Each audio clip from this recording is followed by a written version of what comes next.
அனைவருக்கும் வணக்கம் நண்பர்களே. நம்ம இந்த வீடியோவில் என்ன பார்க்க போகிறோம் அப்படின்னு சொல்லி பார்த்தீங்கன்னா, முகலாய பேரரசு, அதாவதுங்க நம்ம முகலாய பேரரசு 7ஆம் வகுப்பு புத்தகத்தில் இருக்கக்கூடிய முகலாய பேரரசை பற்றி முழுமையாகவும் எளிமையாகவும் தெளிவாகவும் இந்த வீடியோவில் நம்ம பார்க்க போகிறோம். இந்த பாடத்தை பொறுத்தவரையும் பார்த்தோம்னா 6 பேரரசர்களை பற்றி தான் பார்க்க போகிறோம். அவங்களுடைய ஆட்சி முறை, அவங்க என்னென்ன போர் செஞ்சாங்க, அவங்க எப்படி நிர்வாகம் பண்ணாங்க, இது போல் சில விஷயங்களை தான் வந்து நம்ம பார்க்க போகிறோம். ஓகே நண்பர்களே, ஒரு சின்ன கதை தான், ரொம்ப ஈஸியாக இருக்கும். எப்பயுமே டிஎன்பிஎஸ்சியில் ஒரு கொஸ்டின்ஸ் அல்லது 2 கொஸ்டின்ஸ் ஆசோ இவங்களை பற்றி கேட்டுருவாங்க. நல்லாயிருக்கும், படிக்கவும் கொஞ்சம் இன்ட்ரெஸ்டிங்காக இருக்கும். ஓகே, பார்க்கலாம். 6 பேரரசர்கள், இவங்களை எப்படி நீங்கள் ஷார்ட்கட்டாக ஞாபகம் வச்சுக்கலாம்னா, பாஷா ரஜினி படத்தை ஞாபகம் வச்சுக்கோங்க. அதாவது பி அப்படின்னா பாபர், ஹைச் அப்படின்னா ஹுமாயூன், ஏ அப்படின்னா அக்பர், ஜே அப்படின்னா ஜஹாங்கீர், எஸ் அப்படின்னா ஷாஜஹான், ஏ அப்படின்னா அவுரங்கசீப். ஏன் சார் பாஷா ஞாபகம் வச்சுக்கிறோம்? பார்த்தா தெரியலையா? ஒரு கால வரிசைப்படுத்துக அப்படின்னு சொல்லி ஒரு ஷார்ட்கட் மாதிரி கால வரிசைப்படுத்த சொல்லுவாங்க நம்மளே இவங்களை. அதனால் வந்து நம்ம டக்குன்னு வந்து கிளிக் ஆகாது. இப்போ நம்ம ஞாபகம் வச்சுக்கிட்டோம்னா ஈஸியாக இருக்கும். ஸோ இந்த ஷார்ட்கட் அறிவில் இவங்களுடைய வருடங்கள் முக்கியமா அப்படின்னு கேட்டிங்கன்னா கண்டிப்பாக முக்கியம். படிச்சுக்கோங்க. பாபர் வந்து 1526 to 1530. நம்ம ஹுமாயூன் வந்து 1530 to 40, 10 வருஷம் இருப்பார். மறுபடியும் கடைசி 55 to 56 வருவார். அதுக்கிடையில் என்ன இருந்துச்சுன்னா புக்குக்குள்ளே போய் பார்க்கலாம். அடுத்து அக்பர் 55 to 56, அப்புறம் நம்ம ஜஹாங்கீர் 605 to 627, ஷாஜஹான் 627 to 658, கடைசி அவுரங்கசீப் 658 to 707 வரை இருந்தாங்க. ஸோ இதான் பற்றி பார்க்க போகிறோம். பார்க்கலாமா? வாங்க. பாபர், அதாவதுங்க நம்ம இந்தியாவில் வந்து பாபர் என்னைக்கு வந்தாரோ அதுக்கப்புறம் வந்துட்டு ஒரு புதிய சகாப்தமும் ஒரு புதிய பேரரசே தொடங்குச்சு அப்படின்னு சொல்லி சொல்கிறாங்க. யார் என்னப்பா அது அப்படின்னா முகலாய பேரரசு தான். ஓகேவா? முகலாய பேரரசு ஏன் பாபர் வந்தனே, அவர் தான் முகலாய பேரரசை தொடங்கி வச்சார். அவ்வளோதான் நண்பர்களே. ஸோ அந்த இவங்களுடைய ஆட்சி காலங்களை பார்த்தோம்னா ஒரு சின்ன பாயிண்ட் கொடுத்துருப்பாங்க. இதை வாசிச்சுட்டு போனால் ஃபுல்லாக இருக்கும். சூர் வம்சத்தை சேர்ந்த ஒரு நபர் ஷெர்ஷா சூரின்னு இருப்பார். அவங்க வம்சத்தின் பேர் என்னன்னா சூர் வம்சம் அப்படின்னு சொல்லுவாங்க. அவர் வந்து இவங்க ஆட்சி காலத்தில் ஒரு இடைப்பட்ட ஒரு 1500 என்ன சொல்கிறது, ஒரு குறிப்பிட்ட ஒரு 30-40 ஆண்டுகள் வந்து அவர் ஆட்சி புரிஞ்சிருப்பார். அதுக்கப்புறம் பார்த்தோம்னா ஃபுல் அண்ட் ஃபுல் முகலாயர்கள் தான் ஆட்சி புரிஞ்சாங்க அப்படின்னு பண்ணி கொடுத்துருப்பாங்க. பார்த்துடலாமா?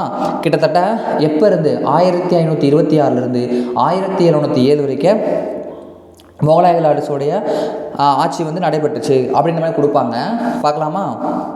முகலாய பேரரசுகளின் புகழ், அதாவது இந்த ஆண்டுகள்லங்க, எது 1526 to 1707 இந்த ஆண்டுகளில் முகலாய பேரரசுடைய புகழ் வந்து ஆசியா கண்டம், ஐரோப்பா கண்டம் முழுவதும் பரவுச்சான். அந்த அளவுக்கு பரவி ஒரு சிறப்பாக இருந்தாங்க இந்த காலத்தில் அவங்க அப்படின்னு ஒரு விஷயத்தை இங்கே குறிப்பிடுறாங்க.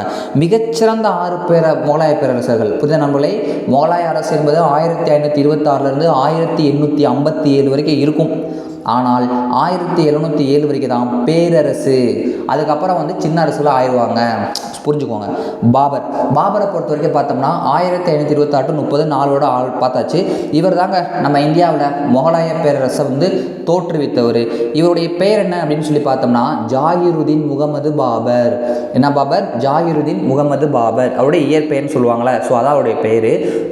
முகலாயர்கள் சொல்கிறோமே, அந்த முகல் அப்படின்னு என்னப்பா அப்படின்னு சொல்லி பார்த்தோம்னா அந்த முகல் அப்படின்ற வார்த்தையை வந்து பாபருடைய மூதாதையரிடம், மூதாதையர்னு யார்? தாத்தா பாட்டியாக இருக்கலாம். ஓகே நம்மளே, அவங்களுடைய தாத்தா பாட்டிக்கிட்ட வந்து பார்க்கலாம் அப்படின்னு சொல்லி சொல்கிறாங்க. வேற என்ன சொல்கிறாங்க அப்படின்னு பார்த்தோம்னா, நம்ம பாபர் இருக்கார்ல, இந்த இருக்கு பாருங்க அந்த பாயிண்ட்ஸ்லாம். நம்ம பாபர் இருக்கார்ல, பாபர் வந்து பார்த்தோம்னா தந்தையார் வழி, அதாவது அப்பா வழியில் வந்து அவர் தைமூரின் கொள்ளுப்பேரன். 1398 தைமூர் வந்து கொள்ளையடிச்சாரு அப்படின்னு சொல்லி படித்தோம்ல நம்ம முகமது பின் துக்ளக், அப்புறம் பெரசா துக்ளக். அப்போ ஸோ அந்த தைமூருடைய கொள்ளுப்பேரன் தான் நம்ம பாபர். தாய் வழியில், அவங்க அம்மா வழியில் பார்த்தா தாஸ்கண்ட் அப்படின்ற ஊரை சேர்ந்த மங்கோலிய அரசன் செங்கிஸ்கான். எவ்வளோ பெரிய அரசன் அந்த செங்கிஸ்கானின் 13வது தலைமுறை வாரிசு. என்னது? செங்கிஸ்கானின் 13வது ஒரு தலைமுறை வாரிசு அப்படின்னு சொல்லலாம். இவரை பொறுத்த வரைக்கும் இவருடைய பிறந்தநாள் ஈஸியாக நான் வச்சுக்கலாம் நண்பர்களே. லவர்ஸ் டே அன்னைக்கு பிறந்திருப்பாப்புல. February 14 லவர்ஸ் டே அன்னைக்கு தான் பிறந்திருப்பாப்புல. ஸோ 1483 ஆண்டையும் ஞாபகம் வச்சுக்கோங்க. அதுக்கப்புறம் பார்த்தோம்னா இவருக்கு என்ன பெயர் வைக்கிறாங்கன்னு பார்த்தீங்கன்னா ஜாகிருதீன். என்னது? அப்படிதான் பெயர் வைக்கிறாங்க. அதாவது ஜாகிருதீன்னா என்னப்பா, நம்பிக்கையை காப்பவர் அப்படின்னு சொல்லி பொருள். புரியுதா நண்பர்களே? ஸோ அந்த பேர் வந்து வைக்கிறாங்க. இவருக்கு வந்து 12 வயசு ஆகுது.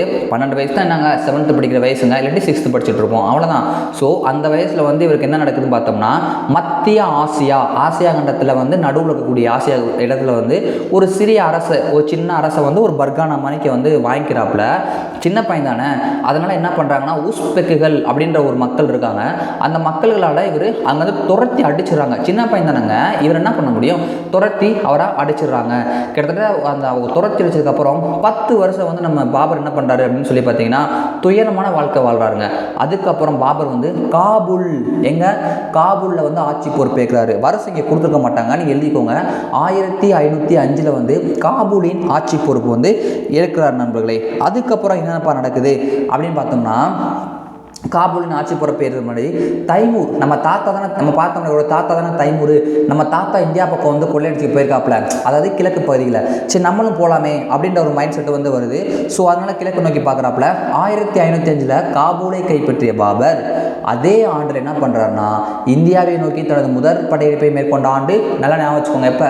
1505 இந்தியாவை நோக்கி தன்னுடைய முதல் படையெடுப்பை நம்ம பாபர் வந்து தொடங்குறார் நண்பர்களே.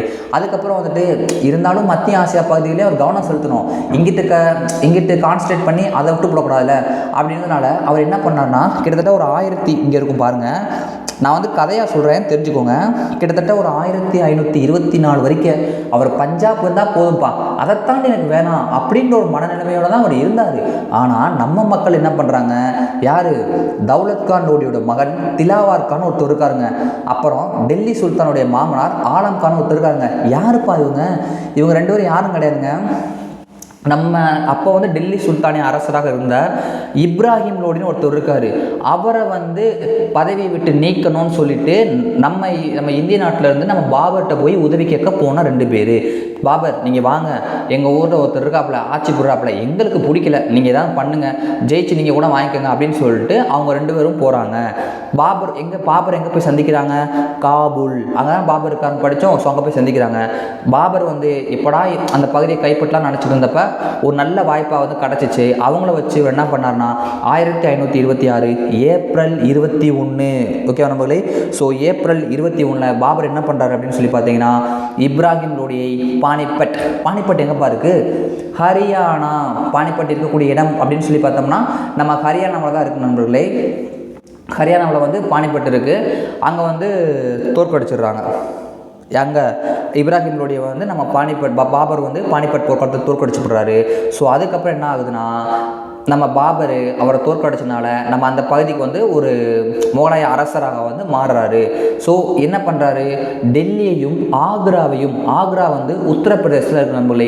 ஸோ டெல்லியும் கைப்பற்றாரு, ப்ளஸ் ஆக்ராவையும் கைப்பற்றி முகலாய வம்சத்துடைய ஆட்சி எங்கே, ஆக்ராவை தலைநகராக கொண்டு டிஎன்பிசி கொஸ்டின் நண்பர்களே, முகலாயருடைய அரசு வந்து எங்கே, ஆக்ராவை தலைமையாக கொண்டு தொடங்கியிருக்கும் அப்படின்னு சொல்லி கொடுத்துருப்பாங்க. புரியுதுங்களாங்க? ஸோ இதுக்கப்புறம் தாங்க இந்த கொஸ்டின் நான் மறுபடியும் உங்களுக்கு சொல்கிறேன். முகலாய அரசு ஆட்சி எங்கன்னா ஆக்ராவை தலைநகராக கொண்டு தொடங்கும், இதை மட்டும் ஞாபகம் வச்சுக்கோங்க. அதுக்கப்புறம் பாபருடைய இராணுவ ஆக்கிரமிப்புகள் ஒரு 4 போர் இருக்குங்க, சூப்பராக இருக்கும், அதெல்லாம் படிச்சுக்கோங்க. என்ன அப்படின்னு பார்த்தீங்கன்னா 1527 நம்ம வந்து பாபர் என்ன பண்ணுறாரு அப்படின்னு சொல்லி பார்த்தீங்கன்னா, ராணா சங்காவையும் 1527 ராணா சங்காவையும் அவருடைய ஆதரவுகளையும் கன்வா போர் ரொம்ப முக்கியங்க. 1520 கன்வா போர் ராணா சங்காவை தோற்கடிச்சிருப்பாரு. 1528 என்ன போர் அப்படின்னு சொல்லி பார்த்தீங்கன்னா, சந்தேரி தலைவருக்கு எதிரான போர். 1528 சந்தேரி தலைவருக்கு எதிரான போர். அடுத்து 1529 காக்ரா போர் அப்படின்னு கொடுத்துருப்பாங்க. அது இங்கே இல்லை, நீங்கள் வந்து காக்ரா போர் ஞாபகம் வச்சுக்கோங்க. காக்ரா போரா அது என்னப்பா, அது வந்து வங்காளம் மற்றும் ஆப்கானிய பிரபுக்கள், யாரு, வங்காள மற்றும் ஆப்கானிய பிரபுகளை வந்து அந்த இடத்துல தோற்கடிப்பார். கடைசி 1530 பாபர் இறந்து போயிடுவார் அப்படின்னு சொல்லி கொடுத்துருப்பாங்க. பாபர் வந்து துருக்கிய பாரசீக மொழிகளில் புகழ் பெற்றவருங்க. ஸோ அதனால் அவர் என்ன பண்ணுறாரு பார்த்தீங்கன்னா, துசுக்கி பாபரி அப்படின்னு ஒரு சுயசரிதை எழுதுறாரு.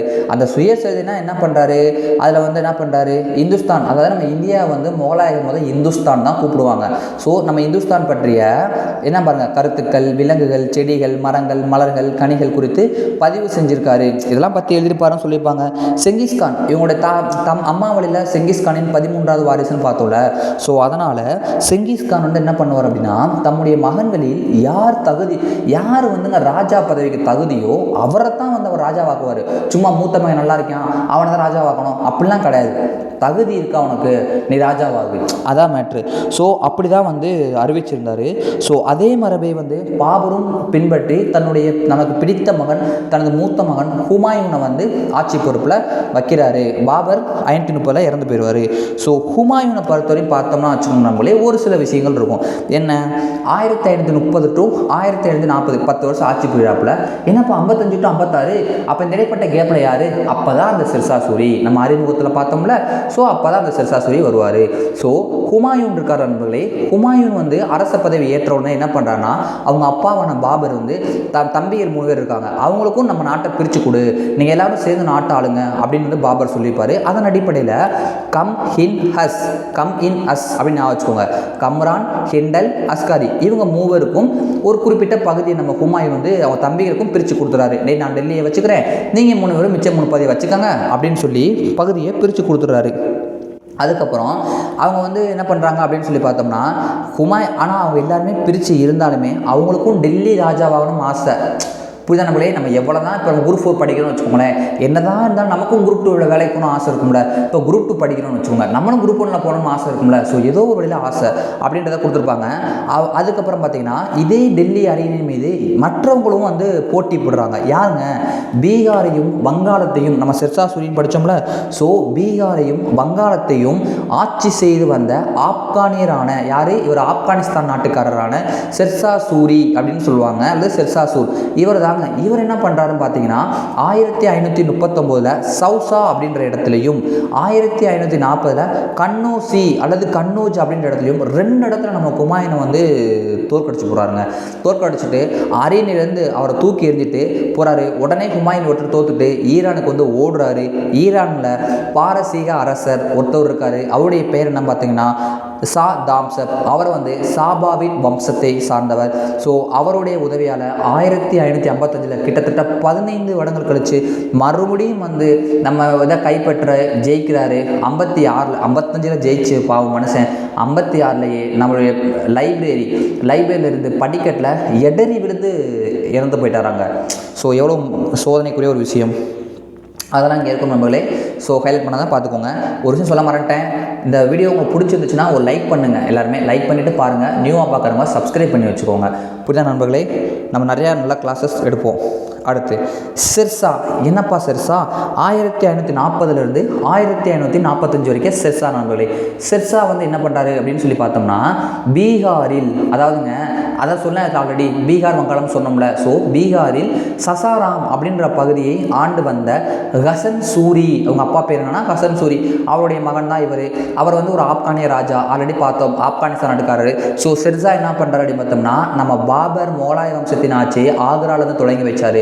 அதே போல தான் நம்ம சிர்சாவும் ஆக்ராவில் தாங்க சூர் வம்சத்தின் ஆட்சியை தொடங்கி வைக்கிறாரு. ஸோ ஒரு கேள்வி உங்களுக்கு, நம்ம டெல்லி சுல்தானான குத்புதீன் ஐபக் ஆல்ரெடி படித்தோம்ல, அவர் எதங்க தலைவராக கொண்டு டெல்லி சுல்தானை தொடங்கி வச்சாரு? புக்கை பார்க்காம கீழே தெரிஞ்சவங்க கமெண்ட் பண்ணுங்கள், என்றைக்கும் மறக்க மாட்டீங்க. ஸோ அவர் ஒரு ஊரை வச்சு தான் தொடங்கியிருப்பார். அதுக்கப்புறம் ஸோ இவரும் ஆக்ரா அவரும் ஆக்ரா தான், சூர் வம்சமும் ஞாபகம் வச்சுக்கோங்க. ஸோ அவர் கூட சொல்லிடுறேன், அவர் லாகூரை தலைநகராக கொண்டு வந்து ஆட்சியை தொடங்குவார். அதுக்கப்புறம் டெல்லி ஆக்கிடுவாங்க. அதுக்கப்புறம் இவர் என்ன பண்ணுறாருன்னு பார்த்தீங்கன்னா, கிட்டத்தட்ட நம்ம வங்காளதேசத்துலேருந்து சிந்து நதி வரைக்கும் காஷ்மீர் மட்டும் மிச்சம், அதை தவிர்த்து எல்லா பகுதியும் உருவாக்கிய ஒரு பேரரசை வந்து இவர் உருவாக்கிறாரு. அப்புறம் இவருடைய நில வருவாய் முறையின்மையும், ஒரு நில வருவாய் அதாவது நில வருவாய் ஒன்றும் இல்லை, நம்ம விவசாயம் பண்ணுறாங்களே அந்த வரி, அவங்கள்ட்ட வாங்கக்கூடிய வரி என்பது ஒரு முறை செஞ்சாப்புல, நிறையா ரோடு போட்டு கொடுத்தாரு, நாணயங்கள் காசு அடித்தாப்புல, நிறுத்தல் முகத்தல் அளவைகள் கொண்டு வந்தார், அப்படிலாம் வந்து சொல்லியிருப்பாங்க. ஸோ அதுக்கப்புறம் என்ன அப்படின்னு பார்த்தோம்னா, நம்ம அக்பர். ரொம்ப ரொம்ப முகலாயர்களை பற்றி படிக்கணும்னா எல்லாருக்கும் பிடித்த ஒரு நபர்னா அவர் அக்பர் தான். அக்பர் வந்து நல்ல மனிதர், அதாவது மிச்ச ராஜாக்கள் நல்ல மனிதங்க தாங்க.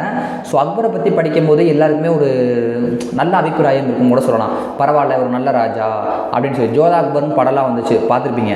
ஸோ அவர் நல்லவருங்க, அவ்வளோதான் எனக்கு தெரிஞ்சு. மிச்சமும் நல்லவங்க தான், இவர் கூடுதல் நல்லவர் அப்படின்னு நான் வச்சுக்கோங்களேன். நல்லாயிருக்கும் இவரை பற்றி படிக்கிறதுல. 1556 டு 1605 வரைக்கும் கிட்டத்தட்ட 50 வருடங்களுக்கு மேலாக வந்து, அதாவது 49 வருடங்கள் ஆட்சி வந்து புரிஞ்சிருக்காரு. அரியணை ஏறுதல் இவர் வந்துங்க நண்பர்களே 1556 நம்ம ஹுமாயூன் இருக்கார்ல, அவர் வந்து இறந்து போயிறாரு. எப்போ 56 படித்தோம். இறந்து போனதுக்கப்புறம் ஹுமாயூனுடைய மகன் தான் இந்த அக்பர். இவர் வந்து 14 வயசு. நம்ம பாபர் எப்போ அரியணை ஏறினான்னு படித்தோம், 12 வயசு. அக்பர் 14 வயசு அப்போ வந்து அரசராக வந்து முடிசூடப்பட்டார். ஸோ 14 வயசுன்றப்ப நான் 8th படிக்கிற வயசு, சின்ன பையன், 9th 8th படிப்பாப்புன்னு வச்சுக்கோங்களேன். அப்போ சின்ன பையன். ஸோ அதனால் பைராம் கான் ஒருத்தர் இருக்கார். அவர் தான் என்ன பண்ணுறாரு அப்படின்னா பஹர ஆளுநராக, அதாவது அக்பர் ராஜா, ஆனால் அவருடைய அடிப்படையில் தான் எல்லாமே செயல்படுற மணிக்கு. இவர் ராஜா, பேருக்கு ஒரு ராஜாவாக இருப்பார், ஆனால் எல்லா விஷயத்துலேயும் முடிவெடுக்கிறதுலேருந்து எல்லா விஷயமே செயல்படுறவர் அந்த பைராம் கான், அதான் பஹர ஆளுநர் அப்படின்னு சொல்லுவாங்க. ஸோ அவர் வந்து பஹர ஆளுநராக வந்து பொறுப்பேற்றுக்கிறாரு. அதுக்கப்புறம் பார்த்தீங்கன்னா நண்பர்களே என்ன நடக்குது அப்படின்னா, அடுத்து சூர், அதாவது நம்ம ஷெர்ஷா சூரிலாம் படித்தோம்ல, அந்த சூர் வம்சத்தை சேர்ந்த ஹெமு அப்படி ஒரு தளபதி இருக்காருங்க. அந்த ஹெமு என்ன பண்ணுறாருன்னா 1556 அவர் இறந்து போனோடனே, சின்ன பையன் தானே, வாடா நாட்டில் ராஜா இல்லை போய் அடிப்போன்னு சொல்லிட்டு டெல்லியையும் ஆக்ராவையும் கைப்பற்றி விட்டாருங்க. ஜெயிச்சே விட்டாப்புல. அடுத்த ஆண்டில் எப்போ 1556 அதுக்கு அடுத்த வருஷமே 2வது பானிபட் போர் நடந்து அந்த ஹெமுவை வந்து தோற்கடிச்சு கொள்றாரு. யார்? பைராம் கான் வந்து தோற்கடிச்சு கொன்றுவார். அவருடைய கண்ணில் ஈட்டி பாஞ்சிருச்சு, அதனால தான் அவர் தோத்தார்னு ஒரு கதைலாம் 11th புக்கில் இருக்கும். ஸோ தோற்கடிச்சு கொண்டுறாங்க. அதான் 2வது பானிபட் போர், ஞாபகம் வச்சுக்கோங்க நண்பர்களே. ஸோ 3வது பானிபட் போர் நம்ம ஆல்ரெடி படிச்சுட்டோம். தெரிஞ்சவங்க கீழே கமெண்ட் பண்ணுங்கள். மராத்திய கூட நடக்கும், எந்த வருஷம்னு தெரிஞ்சவங்க கீழே கமெண்ட் பண்ணுங்கள். ஸோ அதுக்கப்புறம் பார்த்தோம்னா நண்பர்களே அக்பர் கொஞ்சம் பெரிய பையன் ஆகிட்டாப்புல. என்னடா இது, நம்ம ராஜா நம்மளுடைய அன்றாட ஒரு விஷயம் செய்கிறோம், இந்த பைராம் கான் எதிரானாலும் மூக்கம் நுழைச்சிட்டே இருக்காப்புல, நம்மளை ஒன்றும் செய்ய விட மாட்டாப்புல அப்படின்னு நினச்சிட்டு என்ன பண்ணார்னா ஒரு ஆளை அனுப்பி குஜராத்தில் அவரை கொன்றுங்கப்பா அப்படின்ட்டாப்புல. ஸோ பைராம் கான் வந்து அக்பருடைய தூண்டுதலால் தான் கொல்லப்பட்டார் அப்படின்னு சொல்லுவாங்க. ஸோ அதுக்கப்புறம் பார்த்தோம்னா அக்பர் நிறையா படையெடுப்பின் மூலமாகவும் அன்பின் மூலமாகவும் நிறைய பகுதியை வந்து கைப்பற்றினாருங்க நம்ம அக்பர்.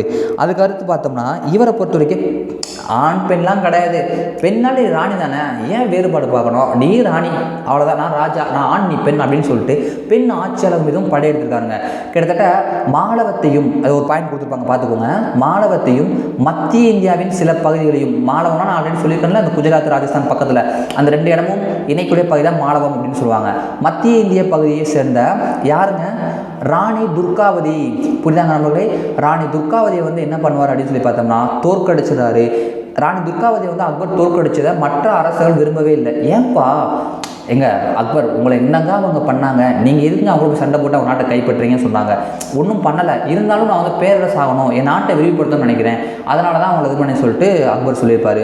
ஸோ அதுக்கப்புறம் பார்த்தீங்கன்னா தென்னிந்தியாவில் நம்ம கொஞ்சம் தாண்டி வர்றாப்புல, மத்திய இந்தியாவை தாண்டி தென்னிந்தியாவில் அகமது நகர் அப்படின்னு ஒரு ஊர் இருக்குது. அந்த அகமது நகரில் வந்து அரசின் பஹர ஆட்சியாளராக, நம்ம சொன்னோம்ல பஹர ஆளுநர்னு படித்தோமா, அதே போல் அகமது நகருக்கு பஹர ஆட்சியாளராக புகழ்பெற்ற ராணி சந்த் பீவின்னு சொல்லுவாங்க. யாரு? சந்த் பீவின் அப்படின்னு ஒரு பஹர ஆளுநராக இருந்தாங்க.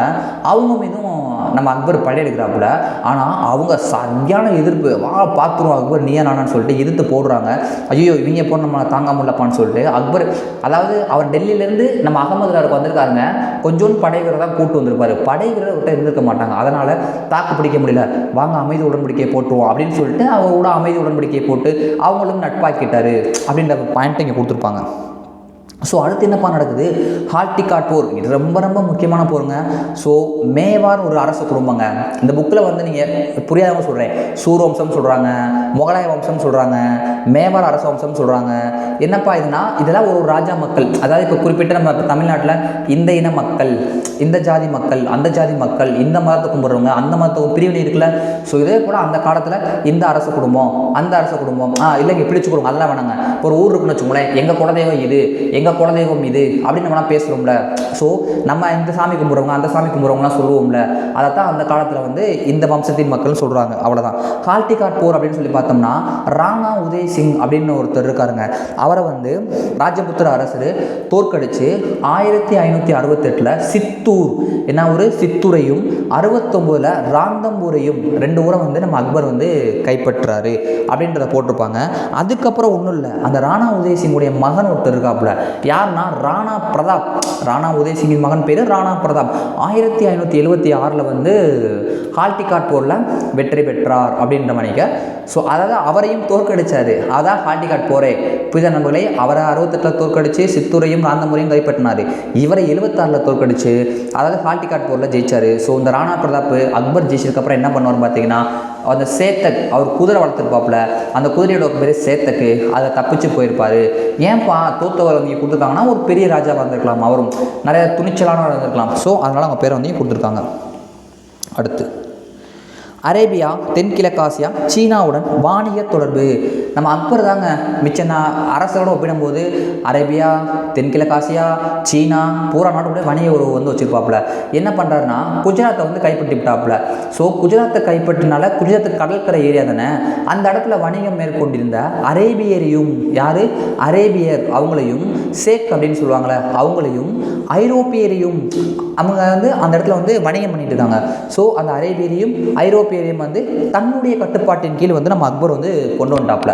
அதுக்கப்புறம் கிழக்கு என்ன பண்ணுறாப்புல, நம்ம வங்காளதேசம், பீகார், ஒடிசா இதை வந்து படையெடுப்பு பண்ணி அதை ஜெயிச்சிட்டாப்புல. அதனால் தென்கிழக்கு ஆசியா, தென்கிழக்கு ஆசியா, சீனாவுடையும் தொடர்பு, கிட்டத்தட்ட நிறைய நாடுகளோட அந்த காலத்திலே வந்து தொடர்பு வந்து வச்சுருந்தாரு அப்படின்ற பாயிண்ட்டை கொடுத்துருப்பாங்க. இது மட்டுமா பண்ணார் கிடையாது. வடமேற்கு சண்டை, என்னப்பா சண்டையும் கிடையாது, படையெடுப்பு. அவருடைய எய்ம் அது, நிறைய நாட்டை கைப்பற்றணும், ராஜாவாக இருக்கணும் தான் அவருடைய எய்ம். நம்ம பாஸ் ஆகணும், படிக்கிறது நம்மளோட எய்ம். அப்போ அவருடைய எய்மாக இருந்தது இதாக இருந்துச்சு. ஸோ அப்போ என்ன பண்ணுறாரு அப்படின்னு சொல்லி பார்த்தோம்னா, வடமேற்கு நம்ம ராஜஸ்தான், பஞ்சாப் அந்த ஏரியாவில் குறிக்கும். ஸோ அந்த ஏரியாவில் போய் என்ன பண்ணுறாரு அப்படின்னு பார்த்தோம்னா, காந்தஹார், காஷ்மீர், காபூல் இந்த ஊர்களை வந்து சண்டை போட்டு ஜெயிச்சு இணைச்சிடறாப்புல. ஏன்பா காபூல் தான் பாபரே வச்சிருந்தாரு, அப்புறம் இவர் மறுபடியும் யாராவது ஒரு ராஜாக்கள் விட்டுருக்கலாம், இடையில வந்தவங்க அந்த காபூலை விட்டுருக்கலாம், புரிதல் முறை. ஸோ அப்புறம் மறுபடியும் இணைச்சிடறாப்புல. அதுக்கப்புறம் என்ன நடக்குது அப்படின்னு சொல்லி பார்த்தீங்கன்னா, தக்காணத்தில் மேற்கொள்ளப்பட்ட படையெடுப்புகள். தக்காணம்னா சொல்லியிருக்க முக்கோண சைஸு, நம்ம மத்திய பிரதேசம், கர்நாடகா, ஆந்திரா, தமிழ்நாடு எல்லாம் சேர்ந்து தான் தக்காணம் அப்படின்னு சொல்லுவாங்க. பீகார், மகாராஷ்டிரா, அப்புறம் பீகார், காண்டேஸ், அகமது நகரின் சில பகுதிகள். ஸோ இதையும் வந்து நம்ம ஜெயிச்சிட்றாப்புல, அதையும் வந்து இட்டுறாப்புல. அதுக்கப்புறம் வடக்க பார்த்தோம்னா இவருடைய ஆட்சியில் காஷ்மீர், நம்ம இந்தியாவில் இப்போயும் வடக்கு எல்லை என்னது, ஜம்மு காஷ்மீர் தானே. தெற்க பார்த்தோம்னா கோதாவரி, மேற்க பார்த்தோம்னா காந்தஹார் அப்படின்ற ஒரு ஏரியா. ஸோ கிழக்கே பார்த்தோம்னா வங்காளதேசம். இது வந்து முகலாய பேரரசு. இந்த இருக்கு பாருங்க, அக்பருடைய ஆட்சி இவ்வளோ தூரத்துக்கு இருந்துச்சு, கிட்டத்தட்ட பாதி இந்தியாவா, முக்கால்வாசி இந்தியாவுக்கு அவர் ராஜாவாக இருந்தார்ன்றதை இங்கே கொடுத்துருப்பாங்க. ஸோ அதனால தான் நான் வந்து ஸ்டார்ட் பண்ணும்போது சொன்னேன், ஒரு மோட்டிவேஷனான ஆள், நல்ல நபர், நிறையா நல்லதும் பண்ணியிருப்பார், படைகளையும் சிறந்து விளங்கியிருப்பார், படிக்க இன்ட்ரெஸ்டிங்காக இருக்குன்னு சொன்னால. ஸோ அதான் அடுத்து பாருங்கள். அவ்வளோதான் நண்பர்களே. அதுக்கப்புறம் என்ன ஆச்சுன்னு பார்த்தோம்னா, நம்ம அக்பர் வந்து 1605 வந்து இறந்து போயிடுறாரு. அவருடைய உடலும் வந்து ஆக்ராவுக்கு அருகே சிக்கந்திரா, அதாவது ஆக்ரா வந்து இங்கே இருக்குது, உத்தரப்பிரதேசத்தில் இருக்குது, அது பக்கத்தில் இருக்கக்கூடிய சிக்கந்திரா அப்படின்ற ஊரில் நல்லடக்கம் பண்ணிட்டாங்க. அதுக்கப்புறம் என்னப்பா நடக்குதுன்னு பார்த்தோம்னா, அக்பருடைய கொள்கையும் பார்த்தோம் வச்சுக்கோங்களேன், நம்ம சண்டை போட்டு ஜெயிக்கிறத விட அன்பு ரீதியாக பார்த்தீங்களா, அன்பின் வழியாக நிறைய உறவாக சம்பாதிக்கலாம்னு சொல்லிட்டு அன்பின் மூலமாக வந்து செயல்பட ஆரம்பித்தாப்புல. ஸோ அப்புறம் என்ன பண்ணார்னா, இந்து மக்களின் மீதும் என்னை நம்புங்க, நான் நல்ல ராஜான்னு சொல்லி நம்பிக்கை கொண்டு வரணும் அப்படின்றக்காக அவங்க முஸ்லீம், அதாவது பொதுவாக முஸ்லீம்கள் அல்லாதோர், இப்போ ஹிந்து மட்டும் முஸ்லீம் இல்லை, கிறிஸ்துவ மக்கள் இருப்பாங்க, சீக்கிய மக்கள் இருப்பாங்க, மராத்திய ஹிந்து வந்துடுவாங்களோ. ஸோ இந்த மணிக்கு பிற புத்த மதத்தின் மக்கள் இருப்பாங்க. ஸோ முஸ்லீம் அல்லாதோர் மீது விதிக்கப்பட்டிருந்த ஜிசியா வரியையும் குறிப்பாக அதை நீக்கிட்டாப்புல. அதுக்கப்புறம் இந்து பயணிகளின் மீது மட்டுமே விதிக்கப்பட்டிருந்த வரிகளையும் நம்ம அக்பர் நீக்கிறாருங்க. நல்லவர், சண்டையும் நல்லா போடுறாப்புல, நாட்டையும் நல்லா பார்த்துக்கிட்டாப்புல அப்படின்றத கொடுத்துருப்பாங்க. ஸோ அதுக்கப்புறம் என்ன பண்ணால், ராஜபுத்திர, அதாவது ராஜாக்கள் அப்படின்னா ஹிந்து மக்கள் தான் குறிக்கிறத. ஸோ ராஜபுத்திர உயர்குடி பெண்ணை கல்யாணம் முடிச்சுக்கிட்டாரு. ஏன்னா அதுக்கப்புறம் கல்யாணம் முடிச்சோம்னா பரவாயில்லப்பா, மத சகிப்புத்தன்மை ஆள் இருக்காரு அப்படின்னு மக்கள் நம்புவாங்களா அவரை. ஸோ உண்மைதான், நல்லவராக தான் இருந்தார், அப்படின்னு செஞ்சுக்கிட்டாரு. அதுக்கப்புறம் என்ன பண்ணார் பார்த்தீங்கன்னா, பேரரசு, முகலாய பேரரசுனா ஒரு கவர்மெண்ட் தானே, அப்போ அது ஒரு கவர்மெண்ட். இப்போ நம்ம கவர்மெண்ட்னு சொல்கிறோம், அதே தான் அங்கேயும் கவர்மெண்ட் தான், அவங்க கவர்மெண்ட் அது. ஸோ அரசுனாங்க கவர்மெண்ட் தானே. ஸோ அப்போ உயர்ந்த பதவிகளில் வந்து யாரை நியமிச்சார்னா, ராஜபுத்திர பிரபுக்கள், அதாவது ஹிந்து மக்களை வந்து ஹிந்து ராஜாக்களை வந்து பணியமர்த்தினார் அப்படின்னு கொடுத்துருப்பாங்க. அதுக்கப்புறம் அவர் என்ன போனார்னா, ஜெய்ப்பூர் சேர்ந்த ராஜா மான்சிங் அப்படின்றவர் காபூலின் ஆளுநராக அனுப்பி வைக்கப்பட்டாராங்க. கிட்டத்தட்ட காபூல் ஒரு ஏரியா, அதாவது நம்ம இஸ்லாமிய மக்கள், அவங்க முகலாய மக்கள், அவங்களுடைய ஏரியா தான். அந்த ஏரியாவுக்கு ஒரு ராஜாவை நம்ம மான்சிங் அப்படின்றவர் வந்து அனுப்பி வைத்தார். சிங்கு, அதாவது சிங்கு தான் யார், சீக்கிய மக்கள், அவங்கள வந்து அனுப்பி வச்சார் அப்படின்னு வரைக்கும் சொல்லியிருப்பார். வேற என்னப்பா பண்ணுறாரு இவர்? அது மட்டுமா, எல்லா மதத்தோடையும் சகிப்புத்தன்மையாக இருப்பார். சூபி துறவியான சலீம் சிஷ்டியையும், குறிப்பாக வந்து அந்த சூபி துறவி, சூபின்னு ஒரு மக்கள் இருக்காங்க, அவங்களுடைய சலீம் சிஷ்டியையும் சீக்கிய குரு அவரான ராம்தாஸும், இவங்க 2 பேருமே வந்து, இந்த ராம்தாஸ் இருக்கார்ல, இவர் வந்து நம்ம மராத்திய சிவாஜி படிக்கும்போது அவர் வருவார். ஸோ இவங்க 2 பேர்த்தையும் பார்த்தீங்கன்னா அளவில்லா மதிப்பையும் மரியாதையும் வந்து பெற்றிருந்தாங்க. பாபர் அவங்க ரொம்ப நம்பினார் அப்படின்ற பாயிண்ட்டாக கொடுத்துருப்பாங்க. ஸோ குரு ராம்தாஸ் வந்து பாபர் நம்பினால அமிர்தசரஸ் அப்படின்ற ஏரியாவில் அக்பர் வந்து பரிசா வந்து கொடுத்தாரு. அவருக்கு வந்து கொடுத்தாரு. யாருக்கு? குரு ராம்தாஸுக்கு ஒரு அமிர்தசரஸில் ஒரு இடத்த வந்து பரிசாக கொடுக்குறாப்புல. ஸோ அந்த இடையில தான் வந்து என்ன பண்ணுறாங்கன்னா ஹர்மிந்தர் சாஹிப் கருவறை அப்படின்னு சொல்லப்படுகின்ற ஒரு கருவறை வந்து கட்டப்பட்டதுன்னு சொல்லுவாங்க. அப்புறம் வந்து அக்பர் வந்துங்க பதேக்பூர் சிக்ரின்னு ஒரு ஊரை உருவாக்குறாருங்க. அப்போ வந்து காடு மலைமை தான் இருந்திருக்கும். அப்படின்றப்போ ஒரு ஊரை உருவாக்கியிருக்காப்புல. என்ன ஒரு பதேக்பூர் சிக்ரி. அந்த பதேக்பூர் சிக்ரியில் அக்பர் ஒரு மண்டபம் கட்டுறாருங்க. அந்த மண்டபத்தின் பேர் என்ன அப்படின்னு சொல்லி பார்த்தீங்கன்னா இபாதாத் கானா. ஸோ அந்த மண்டபத்தில் என்ன பண்ணுறாரு அப்படின்னு சொல்லி பார்த்தீங்கன்னா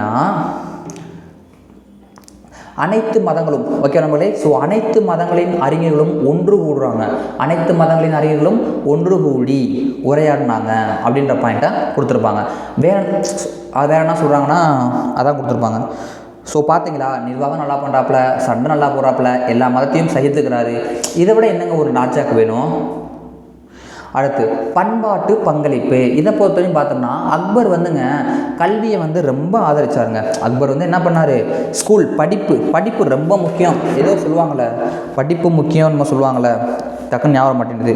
கப்பு முக்கியம் பிகிலு அப்படின்னு விஜய் சொல்லுவாப்புல நம்ம பிகில் படத்தில். அதே போல் படிப்பு முக்கியம் பிகிலு அப்படின்றதாப்புல நம்ம அக்பர் இப்போ கிட்டத்தட்ட ஒரு 500 வருடங்களுக்கு முன்பே சொல்லியிருக்காரு. பண்பாட்டு பங்களிப்பை பொறுத்தவரையும் பார்த்தோம்னா வச்சுக்கோங்க நண்பர்களே, நம்ம அக்பர் வந்து அவருடைய நூலகம், ஒரு சொந்தமாக ஒரு நூலகம் லைப்ரரி வச்சுருக்காப்புல. அதில் 4000க்கும் கிட்டத்தட்ட எத்தனை புக்கா 4000க்கும் மேற்பட்ட கையெழுத்தில் எழுதின புக்ஸே இருந்திருக்கு அப்படின்ற மாதிரி சொல்லியிருப்பார். அதுக்கப்புறம் வந்துட்டு என்ன பண்ணாங்கன்னா அபுல் பாசல், அபுல் பேசி, அப்துல் ரஹீம் கான் ஈகான், இவங்க 3 பேர் யாருன்னா நூலாசிரியர்கள். அவங்களும் சிறந்த கதை ஆசிரியர்களான பீர்பால், தெரியும் அக்பர் பீர்பால் கதை சின்ன பிள்ளை கூட தெரியும். ஸோ பீர்பால், அதுக்கப்புறம் திறமையான அதிகாரிகளான ராஜா தோடர்மால், ராஜா பகவன் தாஸ், ராஜா மான்சிங், இவங்களும் திறமையான அதிகாரிகள். இவங்க எல்லாருமே வந்து நம்ம அக்பருடைய அவையில் வந்து இருந்தாங்க அப்படின்ற ஒரு பாயிண்ட் வந்து கொடுத்துருப்பாங்க நண்பர்களே. வேற என்ன கொடுத்துருக்காங்க அப்படின்னு சொல்லி பார்த்தீங்கன்னா அக்பரின் அவையில், அதாவது பாடல் ஆசிரியரும் இசை மேதையுமான பாடல் ஆசிரியரும், அதாவது ஒரு சிங்கர் ப்ளஸ் ஒரு மியூசிக் டான்சன் அப்படின்னு ஒருத்தவர், அவரும் அக்பர் அவையில் இருந்தார். அதுக்கப்புறம் ஓவியர், ஒரு நல்லா படம் வரையக்கூடிய தஸ்வந்த் அப்படின்னு ஒருத்தவரும் அக்பரின் அவையில் இருந்தாங்க. இவங்களாம் சிறந்தவங்க நண்பர்களே, அவங்களாம் அக்பருடைய அவையில் இருந்தாங்கன்னு போட்டிருப்பாங்க. அடுத்து நம்ம ஜஹாங்கீரை பொறுத்தவரையும் பார்த்தோம்னா அவருடைய ஆட்சி காலம் எப்போனா 1605 to 1627 இந்த காலங்கள் தான் இவருடைய ஆட்சி காலம். இவரை பொறுத்தவரையும் பார்த்தோம்னா சண்டைகளெல்லாம் போட மாட்டாங்க நம்ம ஜஹாங்கீர். இவருடைய வே என்ன அப்படின்னு சொல்லி பார்த்தீங்கன்னா, அதாவது இவர் யாருன்னா அக்பர் ஒரு ராஜபுத்திர பெண்ணை கல்யாணம் முடிச்சிட்டாருன்னு படித்தோம்ல. ஸோ அவங்களுடைய மகன் தான் நம்ம ஜஹாங்கீர் நண்பர்களே. ஸோ இவர் என்ன பண்ணுறாரு அப்படின்னு பார்த்தீங்கன்னா சலீம் நூருதீன் முகமது. இவருடைய பெயர் வந்து சலீம் நூருதீன் முகமது தான். இவர் அரியணை ஏறுறப்ப ஜஹாங்கீர், புரியுதா நண்பர்களே? ஸோ ஒரு அரியணை, அதாவது ராஜா அப்படின்ற ஏறுறப்ப ஜஹாங்கீர் இந்த பட்டம் சூட்டி ஏறிக்கிடுவார். ஸோ உலகத்தை கைப்பற்றியவர். அப்போனா என்னப்பா பொருள்? உலகத்தை கைப்பற்றியவர் அப்படின்னு சொல்லி பொருளும் கொடுத்துருப்பாங்க. அதுக்கப்புறம் பார்த்தீங்கன்னா இவர் வந்து நம்ம நாட்டு மக்கள் நல்லா பார்த்துக்கிறோமோ இல்லையோ அதெல்லாம் மேட்ரு கிடையாது. கலைகள் நல்லா வந்து கலைகள், ஓவியங்கள், தோட்டங்கள், மலர்கள், இதை எல்லாத்தையும் நான் நல்லா பார்த்துக்கிருவேன், அதில் ஈடுபாடு கொண்டிருப்பேன் அப்படின்னு தான் சொல்லுவார். அதுக்கப்புறம் பார்த்தோம்னா ஏன்னா இவர் அந்த வேலை இருக்காப்புல, கலைகள், டான்ஸு இதில் நல்லா இருக்கனால இவங்களுடைய மனைவியான நூர்ஜஹான் அப்படின்றவங்க மெஹருநிசா எனவும் அறியப்பட்டாங்க. மெஹருநிசா என்னப்பா பொருள்? உலகின் ஒளி. எழுதி வச்சுக்கோங்க, ப்ரீவியஸ் கொஸ்டின். ஸோ நூர்ஜஹான் என அறியப்பட்ட மெஹருநிசா உண்மையான அதிகாரம் பெற்றவங்க. ஆமாம், ராஜா இவர் ஒன்றும் பண்ணலாட்டி அவங்க தான் இருக்கணும். ஸோ அப்படின்றப்ப இருந்தாங்க. ஜஹாங்கீர் வந்து தந்தையார் மரபுகளை, அதாவது நம்ம அக்பருடைய என்னென்ன பண்ணாரோ அதை அப்படியே வந்து சகிச்சுக்கிட்டாப்புல, சமய சகிப்புத்தன்மையோட தான் இருந்தாப்புல. ஸோ ஆனால் நல்லவர் தாங்க. என்ன பண்ணாப்புல அப்படின்னா இவருக்கு எதிராகவே, ஏடா நான் நானே ஒன்றும் செய்யாமல் கலைகள் தோட்டங்களும் போயிட்டுருக்கேன், எனக்கு எதிராகவே சண்டை விட்றியா அப்படின்னு சொல்லி யார் தன்னுடைய மகன் குஸ்ருவுக்கு உதவினார். யார்ப்பா? ஒரு சீக்கிய தலைவர் குரு அர்ஜுன் சிங். யார்? குரு அர்ஜுன் சிங் அப்படின்றவர் அவங்களுடைய மகனுக்கு உதவி பண்ணனால அந்த குரு அர்ஜுன் சிங்கை தூக்கில் போடுங்க, நான் என் நாட்டை ஆண்டுட்டு இருக்கேன் இவங்க என்ன சொல்லி தூக்கில் போட சொல்லிடுறாரு. மிகப்பெரிய தப்பு பண்ணார். என்னப்பா ஆச்சு? இவர் இப்படி தூக்கில் போட சொன்னனால முகலாயர்களுக்கும் சீக்கியருக்கும் ரொம்ப நாள் இருந்த உறவு என்பது போச்சு. நெடுநாள் சண்டை வர ஆரம்பிச்சிருச்சு. இதன் காரணமாக சீக்கியர்கள் வந்து முகலாய கூட சண்டை போடுறியா, போ என் பாதை தாண்டி தான் போகணும்னு சொல்லி ஆப்கானிஸ்தான், பாரசீகம், மத்திய ஆசியா இங்கெல்லாம் வந்து சீக்கியர்கள் இருந்திருப்பாங்க நம்மளே. ஸோ அந்த பகுதிகளுக்கான வணிக பாதைகள் அந்த சீக்கிய ரோடு, அந்த ரோடு இவங்க தாண்டி தான் வரணும். ஓகேவா? அது வந்து முகலாயர்கள் தான் வாழ்ந்தது. அவங்க வந்து இங்கிட்டு வரணும்னா அந்த சீக்கியருடைய பகுதி தாண்டி தான் வரணும். அந்த வணிக பாதைகள் இவங்க வந்து என்ன பண்ணிட்டாங்கன்னா அடைச்சிட்டாங்க. எங்கள் நாட்டை தாண்டி நீ போகக்கூடாதுப்பா அப்படின்னு சொல்லிட்டாங்க. ஸோ அடைச்சி வச்சுட்டாங்க. அதுக்கப்புறம் வந்துட்டு காந்தகாரையும் இழந்துட்டாங்க. ஆமாம், இப்போ சீக்கியர்கள் இருக்காங்கன்னா அவங்கள தாண்டி தான் அங்கே போகணுன்றப்ப காந்தகாரையும் இழந்து விட்டார்கள். அதுக்கப்புறம் ஸோ வடமேற்குலேருந்து யார் வந்தாலும் சீக்கியர்கள் இவங்க மேலே கோபத்தில் போகணும் பாதையை விட்டாங்க அப்படின்னு சொல்லி போட்டிருப்பாங்க. ஜஹாங்கீர் வந்து அகமது நகரை கைப்பற்றினாப்புல, ஆனாலும் அது அவர் ஆட்சி முடிவைக்க பிரச்சனைக்குரிய ஒரு இடமா தான் இருந்துச்சு அப்படின்றத சொல்லியிருப்பாங்க. நீதி சங்கிலி அப்படின்னு சொல்லப்படக்கூடிய புதிய நீதி வழங்கும் முறை இதை கொண்டு வந்தவர் யாருன்னா ஜஹாங்கீர். இது பழைய புக்கில் இருக்கும், ஒரு பெரிய கொஸ்டின் எழுதி வச்சுக்கோங்க. அப்புறம் என்ன நடந்துச்சு பார்த்தீங்கன்னா, நம்ம ஜஹாங்கீர் வந்து போர்த்துகீசியர்கள் என்னங்க நம்மளே போர்த்துகீசியர்களுக்கு வந்துட்டு ஆங்கிலேயர்களுக்கும் அதுக்கப்புறம் ஆங்கிலேயர்களுக்கும் வணிக உரிமை, எப்பா என் நாட்டில் பிஸ்னஸ் பண்ணிக்க அப்படின்ற உரிமையை கொடுத்தாரு. இவர் தான் கொடுத்தாரா? இல்லைங்க, 1498 நம்ம யார் வாஸ்கோ ட காமா வந்தாப்புல, அவர் 1505 வந்து வியாபாரம் பார்க்க ஆரம்பிச்சிட்டாப்புல. இவர் காலத்தில் வந்து மறுபடியும் இவர் வந்து போர்த்துகீசியருக்கும் அடுத்த ஆங்கிலேயருக்கும் வந்து வணிக உரிமைகளை கொடுத்தாப்புல. இங்கிலாந்து அரசர் முதலாம் ஜேம்ஸ், யாருங்க இங்கே இருக்கும் இந்த பாயிண்ட்டு, இங்கிலாந்து அரசர் முதலாம் ஜேம்ஸின் பிரதிநிதியான இங்கிலாந்து ராஜாவுடைய பிரதிநிதியாக வந்து தாமஸ் ரோ அப்படின்றவர் வராரு. ஸோ அவருடைய ஜஹாங்கீர் அரசுக்கு வருகை புரிகிறாப்புல. அவர் தான் அனுமதி பெற்றுறாப்புல. சரி, ஆங்கிலேயர்கள் நீங்கள் உங்களுடைய முதல் வணிக மையத்தை சூரத்தில் நிறுவுறாங்க. இவர்கிட்ட அனுமதி வாங்கிட்டு ஆங்கிலேயரின் முதல் வணிக மையம் சூரத்தில் நிறுவப்பட்டது. புரிதா நம்மளே? இவர் வந்து ஃபர்ஸ்ட் வந்தாரா? கிடையாது. இவருக்கு முன்னாடி இன்னொருத்தர் வந்துட்டு போயிடுவார். இவர் 2வது ஆளாக வருவார். இவருக்கு வந்து அனுமதி கொடுத்துருவார் நம்ம ஜஹாங்கீர். இவங்க தாங்க நூர்ஜஹான். அந்த காலத்திலேயே அதாவதுங்க ஃபோட்டோ எடுத்தது கிடையாது, இது படம் வரைஞ்சது. எவ்வளோ அழகாக அந்த ஓவியத்தை வரைஞ்சிருக்காங்க பார்த்தீங்களா? ஸோ அந்தளவுக்கு அந்த காலத்தில் ஓவியர்கள் கலைத்திறன் என்பது இருந்திருக்கு நண்பர்களே. ஷாஜஹான், அதுக்கப்புறம் எல்லாருக்கும் தெரியும் ஷாஜஹான் மும்தாஜுக்காக தாஜ்மஹால் கட்டினார். அதனால் எல்லாருக்குமே அவரை பற்றி நல்லாவே தெரியும். ஏன்னா உலக அதிசயங்கள் எல்லாம் தாஜ்மஹால் இன்றைக்கி ஒன்றா இருக்குல்ல. 1627 to 1658 வரைக்கும் இவருடைய காலங்கள். இவரை பொறுத்தவரைக்கும் பார்த்தோம்னா இளவரசர் குர்ரம். இவருடைய பேர் ஷாஜஹான் அல்லப்பா, குர்ரம். ஸோ குர்ரம் இவர் வந்து ஒரு அதிகார போராட்டத்திற்கு பிறகு ஷாஜஹான் அப்படின்ற பட்டத்தோடைய அரச பதவி ஏற்கிறாப்புல. ஷாஜஹான் என்னப்பா பொருள்? உலகத்தின் அரசர்ப்பா. ஓ, அப்போ நம்ம ஜஹாங்கீர்னா உலகை கைப்பற்றியவர், ஷாஜஹான்னா உலகத்தின் அரசரா? சரி.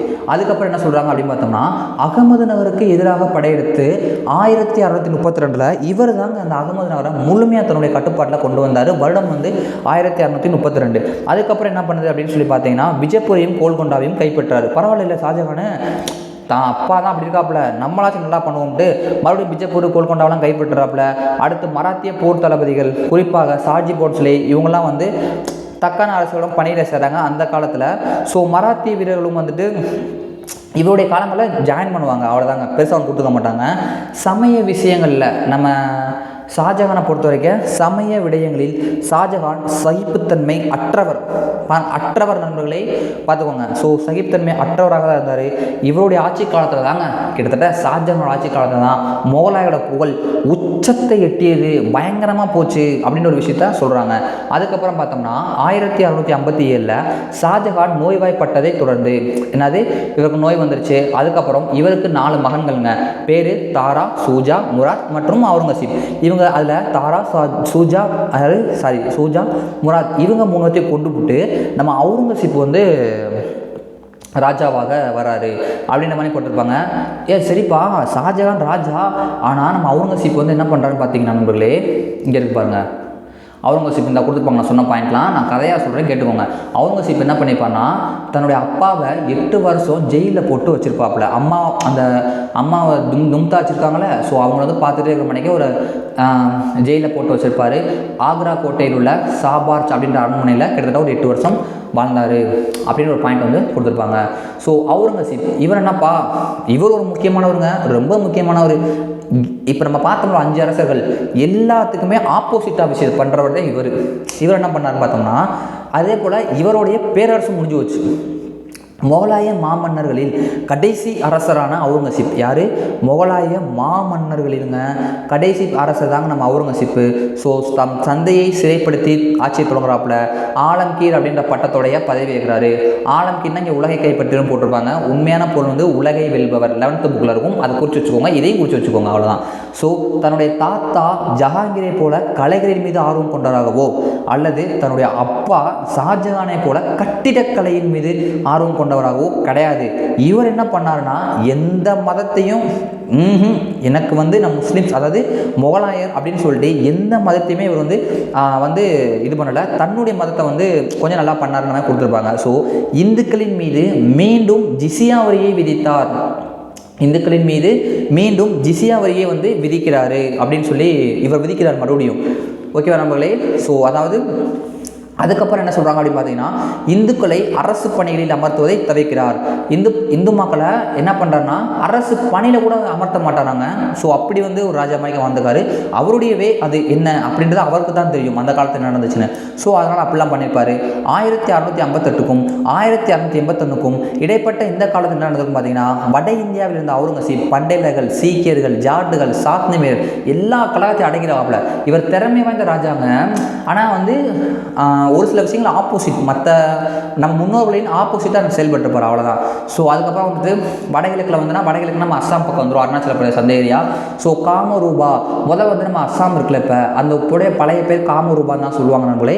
அஸ்ஸாமை சேர்ந்த ஆகோம் அரசுடன் போர் ஏற்படவும் காரணமாக இருந்துச்சு அப்படின்ற மாதிரி சொல்லியிருப்பாங்க. ஸோ வேறு என்னங்க அவுரங்கசீப் பற்றி போட்டிருக்காங்க அப்படின்னு பார்த்தீங்கன்னா, நம்ம மராத்தியரை பற்றி நம்ம அவுரங்கசீப் நல்லா ராஜா நண்பர்களே. இவருடைய மகனுக்கு தன்னுடைய மூத்த தாத்தா, அதாவது குள்ளு தாத்தா கூட ஞாபகம் வச்சுக்கோங்க, அக்பருடைய பேரை வந்து வச்சிருப்பாப்புல.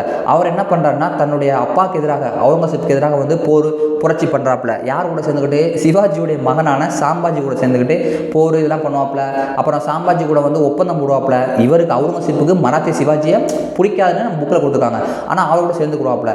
அதனால் வந்து என்ன நடக்குதுன்னு பார்த்தீங்கன்னா, நம்ம அவுரங்கசீப்பு என்னடா நீ ஏடா நான் அவங்க அப்பா என்கிட்ட கேட்காம போய் உடன்படிக்கை போட்டேன்னு சொல்லிட்டு அவங்க மகன் போட்ட உடன்படிக்கைக்காக 1689 அவுரங்கசீப் வந்து தக்காணத்துக்கு வந்துடுவார்.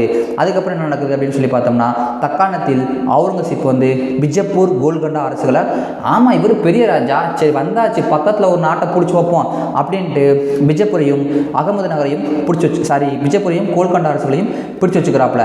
அப்போ வந்து சிவாஜி வந்து 1624 வந்து மராத்திய நாட்டின் பேரரசு அறிவிச்சுக்கிறாப்புல. அது வந்து அடுத்த புக்கில் போட்டிருப்பாங்க. அப்புறம் பார்த்தோம்னா கிட்டத்தட்ட ஒரு 90 வயசில் 1707 நம்ம அவுரங்கசீப் தக்காணத்திலேயே தான் சாகும் வரைக்கும் இருந்துப்பார். ஆனால் இவர் மிகச்சிறந்த அரசருங்க.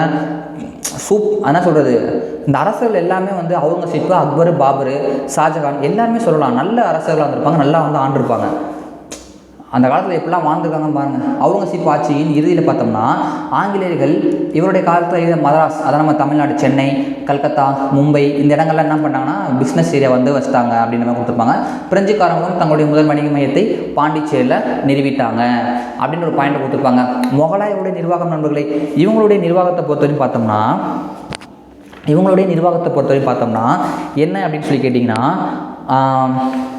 முகலாய நிர்வாக ஆட்சி அமைப்பின் உயர்நிலை தலைவர்னா பேரரசர் தான்.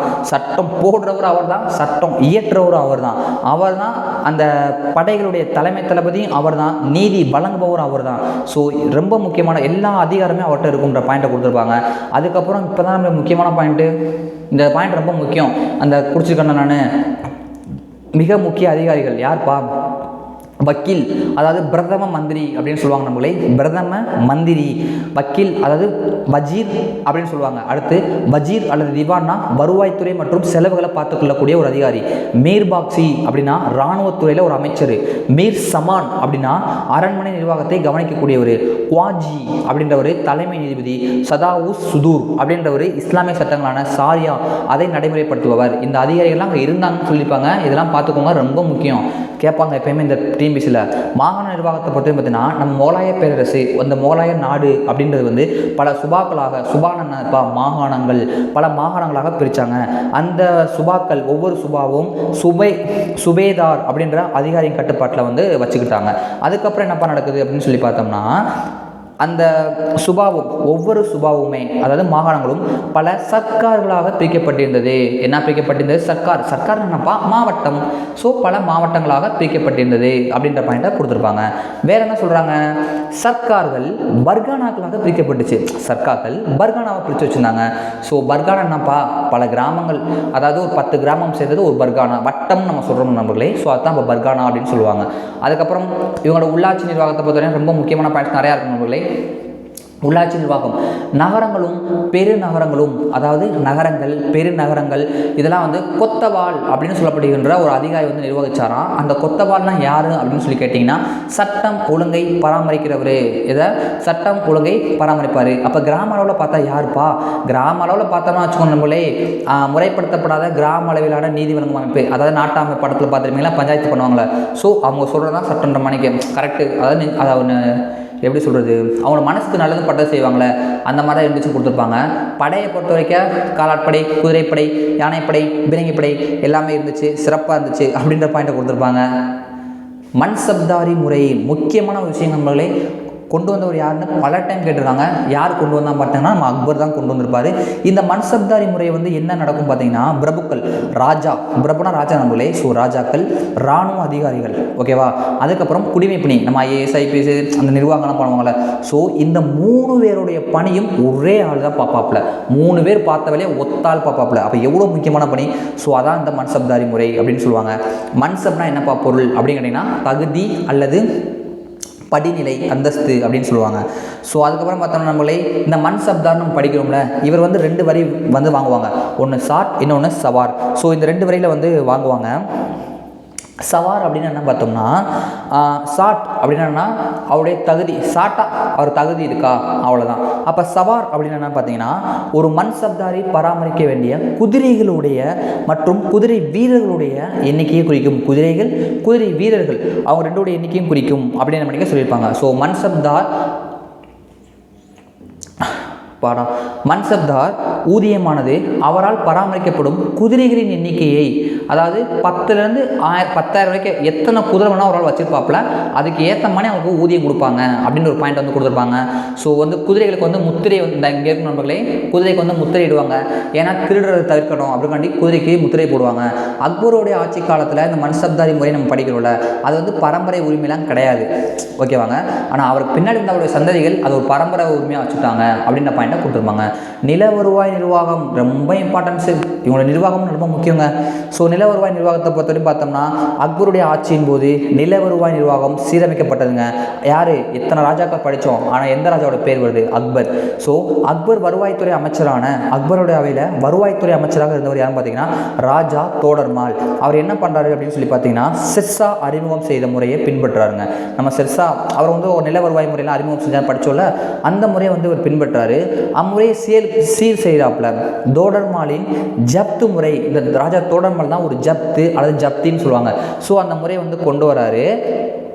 அதை வந்து வடமேற்கு மாகாணங்கள்லையும் வந்து நடைமுறைப்படுத்துவாங்க கொடுத்துருப்பாங்க. கிட்டத்தட்ட என்னப்பா அப்படின்னு சொல்லி பார்த்தோம்னா, 10 வருஷ காலத்திற்கு சராசரி விளைச்சல், 10 வருஷமாக பார்த்தா இந்த ஏரியாவில் எவ்வளோ விளைஞ்சிருக்கு அப்படின்ற பார்த்துட்டு ஒரு சராசரி விளைச்சலில் 3/1 பங்கு வந்து அரசுக்கு வந்து வரியாக செலுத்தினா போதும் அப்படின்னு நினைக்க செலுத்தியிருப்பாங்க. வேற ஆனால் நம்ம ஷாஜகான் இருக்கார்ல, அவருடைய காலத்தில் இந்த ஜப்தி வந்து தக்கான மாகாணங்களுக்கும், அவங்க வந்து வடக்கு மற்றும் வடமேற்கு மாகாணங்களை தாங்க நம்ம அக்பர் வந்து கொண்டு வந்திருப்பார். இவருடைய காலத்தில், ஷாஜகானோட காலத்தில் தக்கான மாகாணங்களுக்கும் அதை கொண்டு வந்திருப்பாங்க. பரவாயில்ல நம்ம ஷாஜகான். ஸோ அப்படின்னு சொல்லுவாங்க. இந்த ஜப்தி முறையெல்லாம் படிக்கிறோம்ல, இது ஒன்றுமே கிடையாதுப்பா. பழைய, அதாவது டெல்லி சுல்தான்களாக நம்ம யார், இல்துமிஸ் கொண்டு வந்த இக்தா முறையை ஜாகீர் என புதிய பேரிட்டு செயல்படுத்தினாங்க. ஜாகீர் அப்படின்னு சொல்லுவாங்க. அது வேற பாயிண்ட் சார் நம்மளே. ஸோ அது வந்து முடிஞ்சு அந்த இக்தாதார் முறைன்னு சொல்லி டெல்லி சுல்தான்கள் இல்துமிஸ் கொண்டு வந்திருப்பார்ல, அந்த முறையை முகலாயர்கள் வந்து பெயர் மாற்றம் செய்து ஜாகீர் என புதிய பெயரிட்டு செயல்படுத்தினாங்க அப்படின்ற பாயிண்ட் கொடுத்துருப்பாங்க. இந்த நில உரிமை ஒப்பந்த கால முறை டெல்லி சுல்தான் அவங்களே போட்டிருக்காங்க. ஸோ அடுத்து என்னன்னு பார்த்தோம்னா,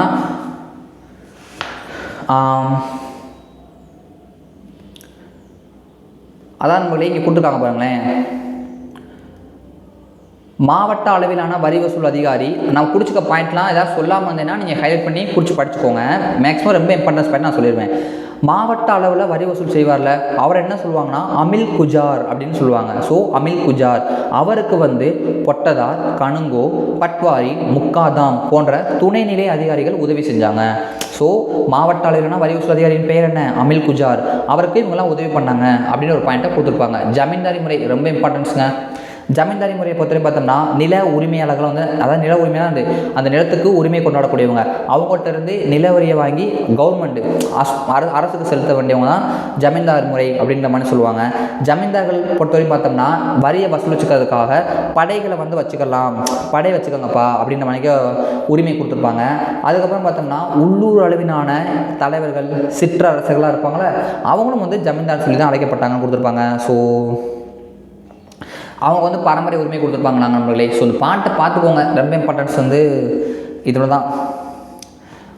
இன்னொரு பாயிண்ட்டு, முகலாய காலத்தில் வரி விலக்கு அளிக்கப்பட்ட நிலங்கள், முகலாயர்களின் காலத்தில் வரி விலக்கு அளிக்கப்பட்ட நிலங்கள் சுயயூர்கள் என்ன அழைக்கப்பட்டது? யாருடைய காலத்தில் வரி விலக்கு அளிக்கப்பட்ட நிலங்கள் சுயயூர்கள் என்ன அழைக்கப்பட்டது அப்படின்னு கேட்டாங்கன்னா முகலாயர்கள் காலத்தில் நண்பர்களே. ஸோ இதை பார்த்துக்கோங்க.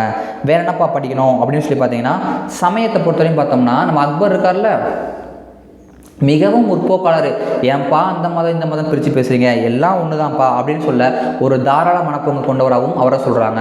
அக்பருடைய அவையில் வந்துட்டு போர்த்துகீசியர், கிறிஸ்துவ பாதிரியார்கள்லாம் வந்து மிகவும் விருப்பத்தோடு இருந்தாங்க அப்படின்றத சொல்லிப்பார். அக்பர் அனைத்து மதத்திலுமே இருந்த சிறந்த கொள்கைகளை கொடுத்து தீநிலாகின்னு சொல்லப்படுகின்ற ஒரு புதிய தெய்வீக மதத்தையே வந்து உருவாக்குறாருங்க. அக்பருடைய கொள்கையை ஜஹாங்கீரும் ஷாஜகானும் பின்பற்றுறாங்க. ஸோ அவுரங்கசீப் வந்து அதை மறுத்தாரு அப்படின்ற பாயிண்ட் கொடுத்துருப்பாங்க. இந்துக்களின் மீது ஜிசியா வரியையும் புனித பயணிகளின் மீது வரியையும் மறுபடியும் விதிச்சாரு அப்படின்ற பாயிண்ட்டை கொடுத்துருப்பாங்க நம்மளே. ஸோ இங்கே கொடுத்துருப்பாங்க, நான் உங்கள்கிட்ட காமிக்காமல் சொல்லிட்டேன், பார்த்துக்கோங்க.